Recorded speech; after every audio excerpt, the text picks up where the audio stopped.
Abasirikare bagera kuri 302 ba Special Force muri RDF mu gisirikare cy'u Rwanda bakaba basoje imyitozo ikomeye cyane. Abasirikare 302 bo mutwe udasanzwe mu ngabo z'u Rwanda basoje imyitozo y'amezi 11 mu kigo gitangirwamo imyitozo yibanze ku bari muri uyu mwuga cyangwa se bari mu mutwe inasho.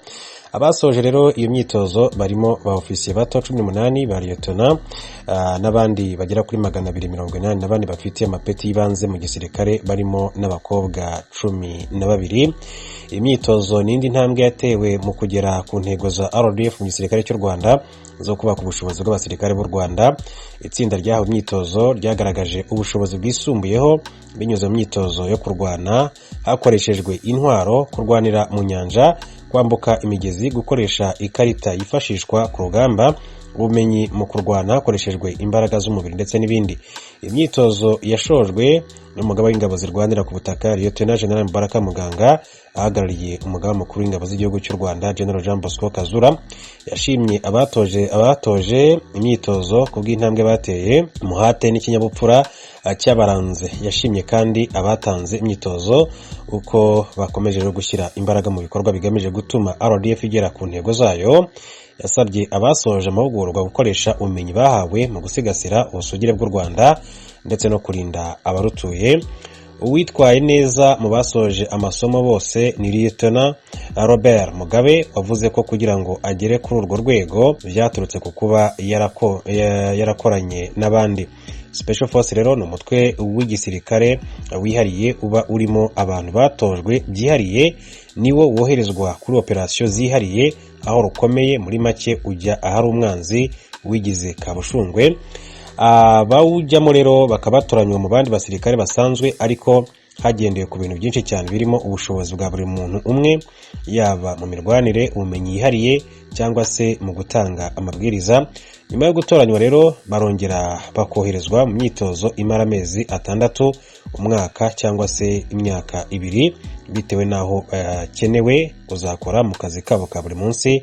Akenshi rero iyo boherejwe mu kazi bakunze gukora mu matsinda y'abantu bake ku buryo nk'abasirikare 600 bashobora gukwira umujyi wose kandi bagahashya umwanzi mu gihe gito kandi mu buryo bwapanzwe neza.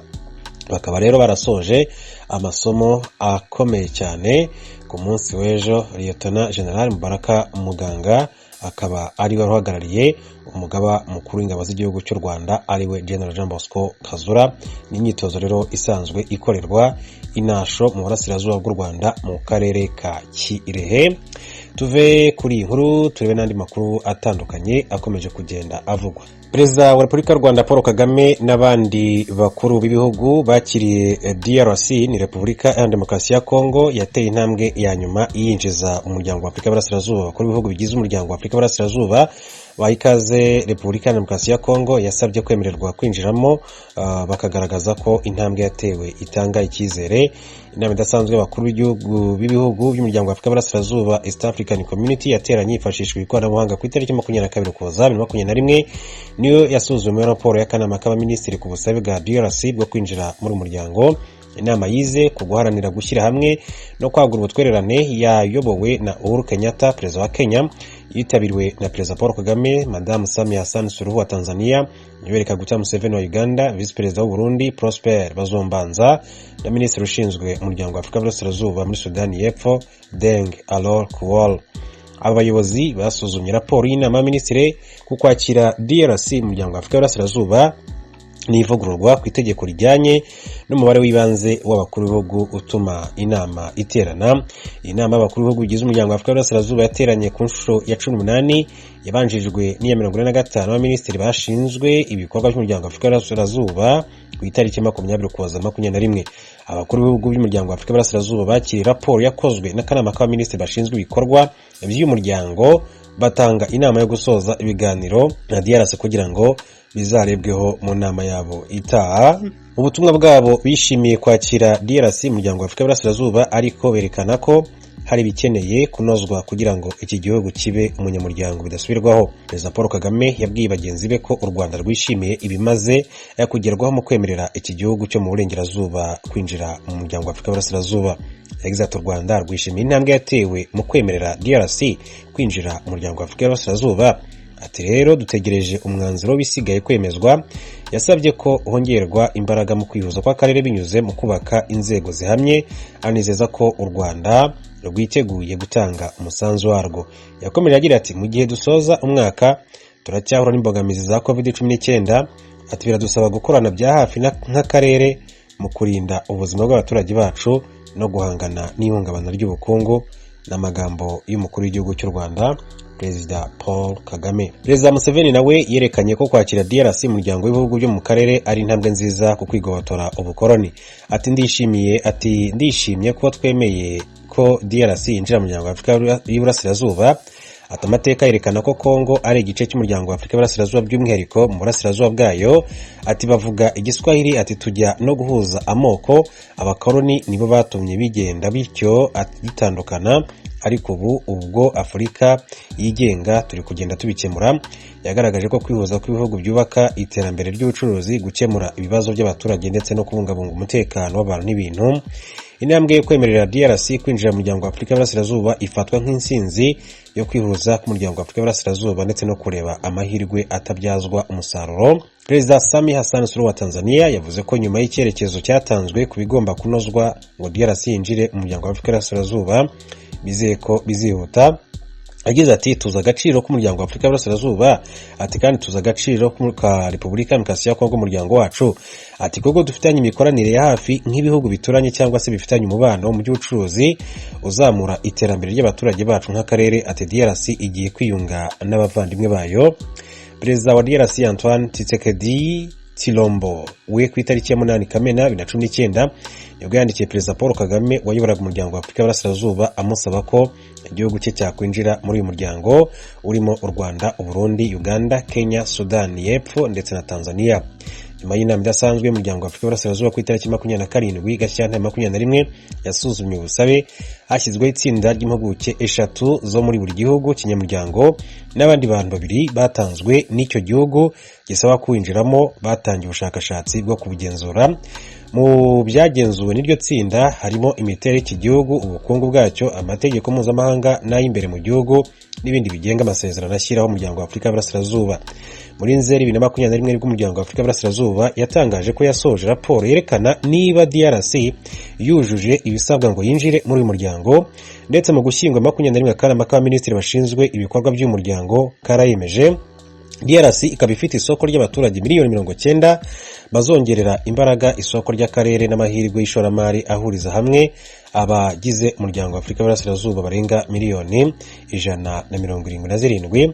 Iki gihugu kikaba gisanzwe ari umufatanyabikorwa w'ibihugu bigize umuryango wa Afurika y'Iburasirazuba mu by'ubucuruzi. Inyigo yakozwe muri 2020 ku mahirwe y'ubucuruzi ayirimo yerekanye ko ibicuruzwa bivanwayo muri 2019 byari bihagaze agaciro ka miliyari 6 ndetse na miliyoni 600 z'amadolari y'Amerika. Muri uwo mwaka ibyo akarere koherejeyo bikaba bihagaze miliyoni 855 ndetse n'ibihumbi 400 by'amadolari y'Amerika. Repubulika ya Demokarasi ya Kongo yinjiye ku mugaragaro mu muryango wa Afurika y'Uburasirazuba, ibaye umunyamuryango wa 7 wa EAC. Pierre Claver niyo nkuru araduha ibindi bisobanuro. Inama y'abakuru b'ibihugu bigize umuryango wa Afurika y'ubuseruko yahaye ikaze igihugu ca Repubulika ya Demokarasi ya Kongo muri uwo muryango wari ugizwe n'ibihugu 6 mu nama idasanzwe igira 18 yabereye ku buhinga bw'ingurukana bumenyi kuri uyu wa gatatu. Perezida Uhuru Kenyatta wa Kenya aserukira uwo muryango niwe yabitangaje. A key plank of our deliberations today, ati gikuru cyari kitwicaritse ngaho uyu munsi kwari kurabaho bigeze ngo twakire bagenzi bacu bo muri Kongo muri uyu muryango wa Afurika y'ubuseruko. Sinyekeranya ko iki ari kimenyetso ko uyu muryango wifashe neza kuko abenshi baguma bashaka kuwuzamo. Turabahaye ikaze kugira ngo dufatikanye igikorwa cyo gukorera hamwe mu iterambere. of our efforts to deepen integration. Bamwe mu bakongomani baba mu ntara ya Kivu y'Amajepfo mu buseruko bwa Kongo baganiriye n'ijwi ry'Amerika biteze byinshi kuyinjira ry'igihugu cabo muri EAC. Il y aura cette possibilité des échanges. Hazobuguhana ibidandazwa, abantu bazotembera atankomanzi ataviza barinze gusaba. Ego nka twebwe nta byinshi dushorera hanze, ariko tubwirizwa gushira mu inguvu n'ababanyi bacu bazabatorera koyokwe mu bisata bitandukanye. Twizeye ko bizogira n'akarusho ku umutekano wacu mu kurwanya abagizi ba nabi. No muri kahise abasirikare ba Tanzania n'Abaganda baraje kudufasha kurwanya imigwi igwana. Ubu hoho bizorushiriza. Yoweri Kaguta Museveni, perezida w'Ubuganda, yahaye icizere abo bakongomani mu nama ya EAC. Congo is really part of East Africa history. Kuba twemereye Congo ni nko kwemera ivyari bisanzweho kuko abo bakongomani ni bene wacu, cyane cyane ababa mu seruko bw'ico gihugu. Abenshi tuvuga ururimi rumwe, turasangiye ubwoko kuri bamwe n'ibindi. Nizeye ko tuzosangira kabisi n'agahiye ndetse no kurwaniriza umwasi hamwe kuko nta numwe yovyishoboza. If we don't work together, we shall not manage the issue of insecurity. Igihugu ca Congo gisanze muri EAC haheruka kongerwamwo indimi zibiri, Igifaransa n'Igiswahili, zisanzwe zikoreshwa na benshi muri ico gihugu.